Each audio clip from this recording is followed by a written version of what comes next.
Harshvardhan पाटलांचं tension वाढलं. दत्तात्रय भरणेंकडून स्वतःची उमेदवारी जाहीर, ग्रामस्थांपुढे जोडले हात.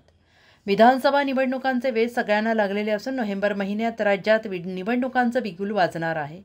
मात्र यंदाच्या निवडणुकीत महायुती आणि महाविकास आघाडी अशी थेट लढत होणार असल्यानं अनेक मतदारसंघात जागावाटपात मोठा पेच निर्माण झाला आहे.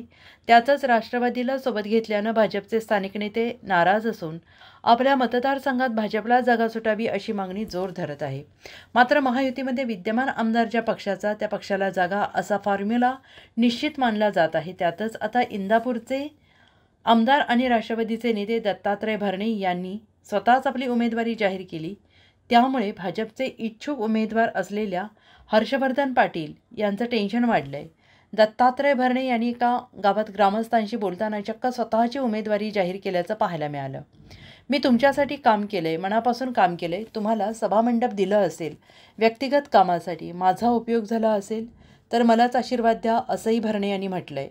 तुम्ही मामा आहात आणि तुम्हीच उमेदवार आहात असं समजा. या दत्तात्रय भरणे यांच्या वक्तव्याने इंदापूरमध्ये महायुतीत खळबळ उडाली आहे. एकीकडे महायुतीची जागा वाटप झालेलं नाही आणि अजित पवार यांनी इंदापूरची जागा ही विद्यमान आमदार दत्तात्रय भरणे यांना मिळणार असे संकेत दिले होते. त्यावर भाजपचे नेते हर्षवर्धन पाटील यांनी नाराजी व्यक्त केली होती. त्यानंतर आता थेट दत्तात्रय भरणे यांनी तुम्हीच मामा आहात आणि तुम्हीच उमेदवार आहात असं वक्तव्य केल्याने इंदापूरच्या राजकारणात खळबळ उडाली आहे. मी तुमच्यासाठी बेटे पाहुणं, मी तुमच्या सगळ्यासाठी काय केलं असेल तर तुम्ही माझ्यासाठी काहीतरी करा आणि तुम्हीच सगळे मामात असं म्हणून माझ्यासाठी पाहुणा रावळा जेवढं कोणाला काय करता तेवढं करण्याचा प्रयत्न तुम्ही करा. आणि मी कधी जवळचा लांबचा गट तट पक्ष मी प्रत्येकाला मदत केलेली आहे. काहीतरी बाबा हीच हा चालान तो चालान असं मी माझ्या आयुष्यामध्ये सरपंच मी तसं कधी केलेलं नाही.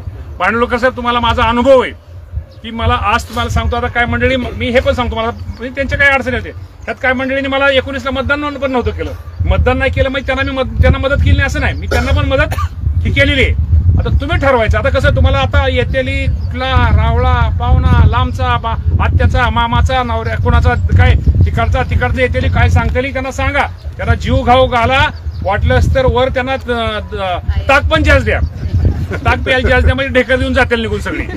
त्यामुळे मी तुम्हाला मनातलं का सांगतोय नंदूबाबू तुम्हाला बघू नको, मी सांगतोय उद्या काय होणार आहे मी अगोदर सांगतोय. त्यामुळे तुम्ही सगळे मामा आहात, तुम्ही सगळे उमेदवार आहात.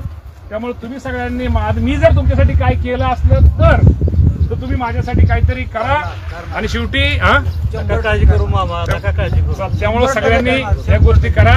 आता अधिक काय बोलत नाही. आपलं पाणी आपल्याला निरा त्या ह्यातनं घ्यायचंय, त्या बोगद्यातलं पाणी आपल्यात घ्यायचंय. म्हणजे काय तुम्हाला सांगतो हा सगळा प्रश्न तुमचा सगळा कायमचाच मिटणार आहे. महत्वाचा हा नंबर 1ला प्रायोरिटी त्याला प्रायोरिटी 1 नंबर महत्वाचा मागाशी म्हणून म्हणलं. त्यामुळं ते तुम्हाला या गोष्टी सांगितल्यात. त्यामुळं भविष्यामध्ये काळजी करू नका. हा मामा तुमच्यासाठी जाईल आणि नुसतं निवडणुकीपुरतं नाही, निवडणुकीपुरतं येऊन गोड बोलायचं. निवडणूक 5.5 वर्ष कुठेतरी गायब व्हायचं असं नाहीये. 5.5 वर्ष तुमच्या निवडणूक दुसऱ्या दिवसापासून तुमच्याकडे राहिलेलं, कुठं फिरायला गेलो नाही, कुठं गेलो नाही, कुठं तुमच्या सगळ्याबरोबर राहिलेलो आहे. तुमच्यात प्रत्येक अडचणीला धावून म्हणणार नाही सगळी माझ्याकडून पूर्ण झाल्यात, पण अजून काय राहिलं आपण पूर्ण करूया. पण तुम्ही सगळ्यांनी मला साथ सहकार्य द्या ही विनंती तुम्हा सगळ्यांना करतो आणि थांबतो. धन्यवाद. जय हिंद. जय. Bureau report, SBN Marathi, Pune.